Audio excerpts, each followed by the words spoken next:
So, see, you say you are bringing Africans in diaspora together to fund local-led solutions in Africa. Okay, so what led you to this initiative?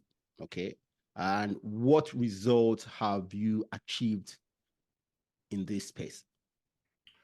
Yeah, so it started from a personal perspective that I have Yeah. on the way I believe everyone um, wants to direct their lives. Mm. Um, so I believe I'm a person who wants to direct my life. I want ultimate freedom to decide how I succeed as well as how I fail, and that's very important to me. I would prefer to have a risk of failure that I direct myself than to have a guaranteed success that someone else determines. I believe not only do people in the diaspora share this perspective, but I believe also through conversations, a lot of people on the African continent share the perspective that, Africa, I believe, is going to flourish and that's inevitable. I think it would be a shame if we're not the determinants of when and how that happens. Mm. And so my idea was to essentially bring people in the diaspora that share that same perspective and connect them with local entrepreneurs, innovatives on the ground that are already taking the initiative to develop their communities and hopefully wider and wider communities and Okay. eventually the whole continent, and pair those people together because I think the perspective is aligned. And that is my ultimate theory as to the most effective way to one bridge the gap between Africans on the continent and diaspora, and Mm. also both lead to the flourishing of Africa or developing the African continent. I Okay. think the self determination is the approach, and maybe not necessarily the only approach, but the approach that appeals to me the most and others that are in the community. Okay. See, when it comes to self-determination, that's my own approach. Okay. Now, saying I am looking for us to self-determine the direction and the future of a continent. Now, when I say that to people, they okay, let me back up. When I have conversations with people in this space, it seems many of them, and that's this my own personal experience, they think that means we must do everything by ourselves.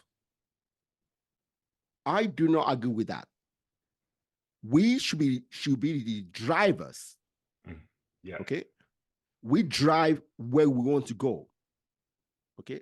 Now, once we create that vision of where we want to go, other people can come along and see the vision we are driving towards and do their own thing in that space.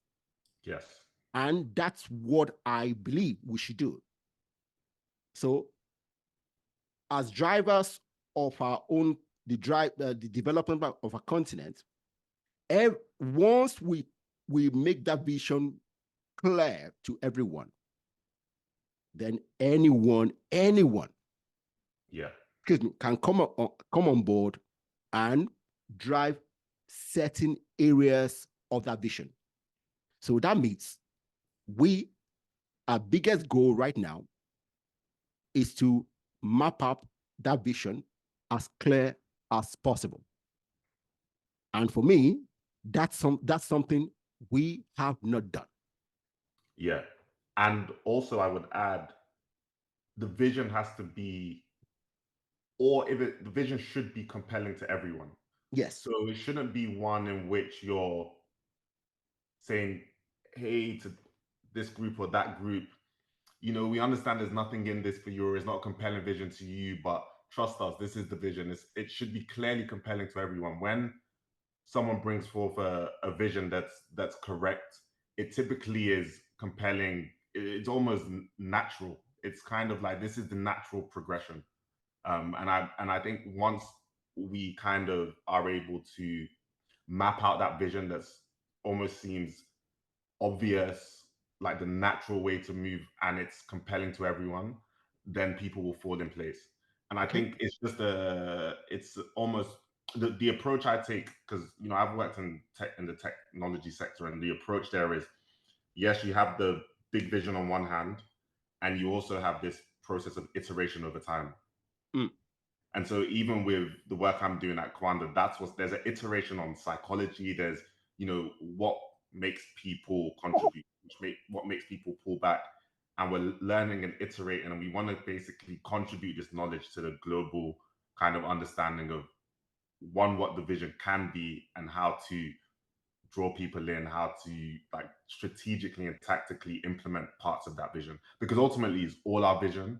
And so there's not going to be one person who determines what it is, but we're collectively going to use shared knowledge to understand what the vision could look like and how it could be tactically moved forward.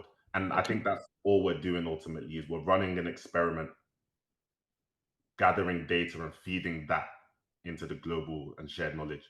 Okay.